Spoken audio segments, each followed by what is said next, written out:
Well, the stay-at-home dad, the homemaker dad, that is the subject for today.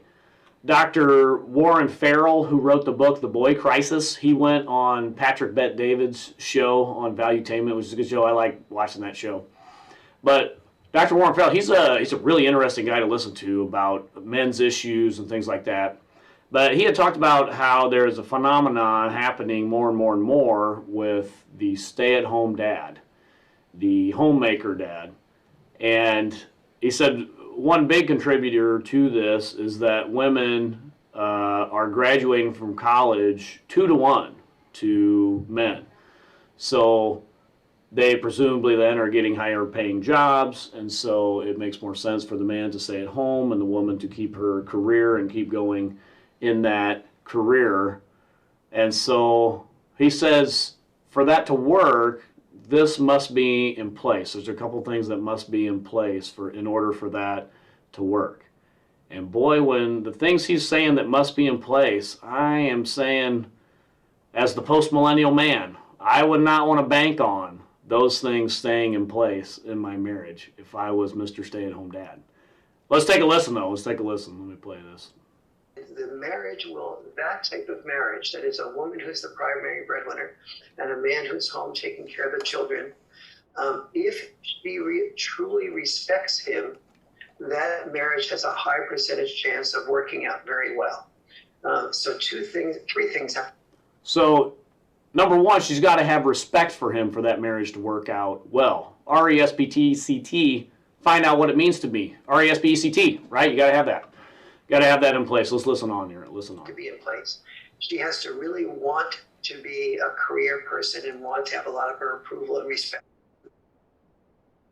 She has to adjust ahead of time to the fact that the man, she can respect the man who's taking care of the children well, taking care of the social schedule, cooking the dinners well, and so on. And if she loses respect for him, if she gets attracted to another man at work who's really successful, who also seems to be attracted to her, that can make her divided in her love and will very frequently end. But if she has the fortitude to know that the reason she has a happy marriage, and notice that word reason. That word's going to come up. Let's keep going. And the man is raising children, that men will only do that with gusto if they feel the respect from their wives. Because almost every man instinctively knows that a woman who does not respect a man is not able to love that man.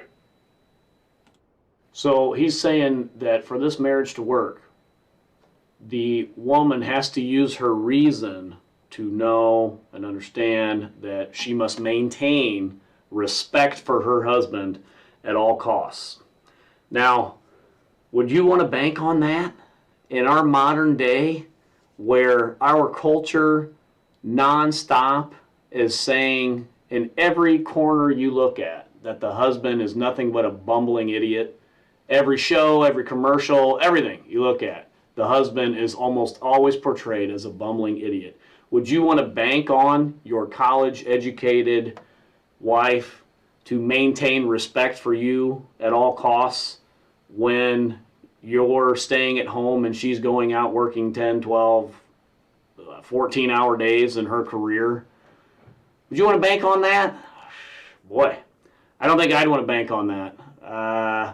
I know, many of the females I know and love and respect, they would probably be more prone to operate on emotion than operate on reason.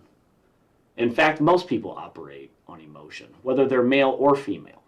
But if I had to bank on who's going to operate on emotion more often, it's probably going to be females as opposed to males. But just to be fair, we both operate on emotion most of the time. Okay, that's just how humans are. So, to sum up, this type of arrangement could work if a woman appeals to her reason to maintain respect for her husband at all times. And this, Dr. Farrell goes on to say that when a divorce happens, that if a woman is college educated, 92% of the time it is the wife that files for divorce when she's college educated. So only 8% of the time will a husband file for divorce in America right now if the wife is college educated. That's a pretty staggering statistic there, and Dr. Farrell goes on to say that here. So what would you want to bank on? I guess that would be my question out there. To my fellow patriarchs out there, what do you think of this? Give me a comment, give me a like, hit the subscribe button. Christ is winning. He is building his church, and the gates of hell will not prevail against it. Until next time, this is the Postmillennial Man.